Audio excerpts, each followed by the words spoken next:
And I want to thank my colleague that just spoke. It's interesting. Have you seen them? Have you looked in their eyes? Have you spoken to them?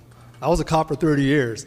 I went to domestic violence calls. My first call, I go to the hospital emergency room. A woman had been beaten with a pair of jumper cables by her husband. I've seen black and blue before, but I didn't know you could be yellow on her entire body. Felony domestic violence.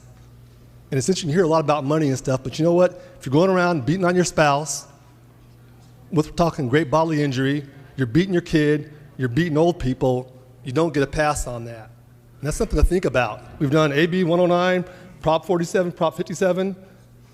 People still do things. You have bad people that do things. We're not talking about drug crimes or small crimes. These are very serious crimes. Under the current sentencing, judges have discretion. The DAs may make recommendations, as do defense attorneys, but ultimately the judge decides whether he does the enhancement or not. The judge has that whole file there, knows the person's background, history, their prior crimes. Okay, so don't say that. Then half of you are from LA. Your own DA is saying, this is not good. So for you LA members, that's your DA saying this. I have great respect for the member that's bringing this forward from San Francisco, probably the hardest working member in the legislature that really worked his bill. This one just doesn't get it. We've got to fix it. Think about this. These crimes, also felony stalking, a crime usually connected to domestic violence. These crimes involve typically women and children. I know that's really important to one caucus in here, those crimes against them.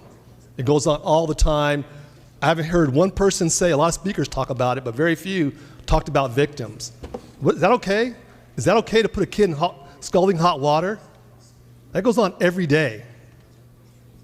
Think about that. Think about talking to a victim, and I've done that hundreds of times, domestic violence victims that had their butts whipped. That is not okay. And people, some folks, not everyone, have a repeat history of doing that. Why do they get a pass? You don't get a pass on that. Who are we defending? It's a 1-year enhancement. Yeah, you may do half of that. That's how it is. Talks about money. Anything done to a kid, I don't care what it costs, you don't get a break, you don't get a pass. Why are we giving passes to these type of people? That is insane. It makes you want to hit your head against the damn wall. It is not okay. Who is going to stand up for kids, women, and elder? Who abuses those people? It's not easy. I don't want to see anybody locked up. But for certain crimes, there's got to be accountability at some point. Because right now it's a free pass. Do whatever you want. There is zero accountability. And the bottom line is, most folks don't do these crimes. It never happens to most folks. But if it happens, you got to deal with it. Get them help.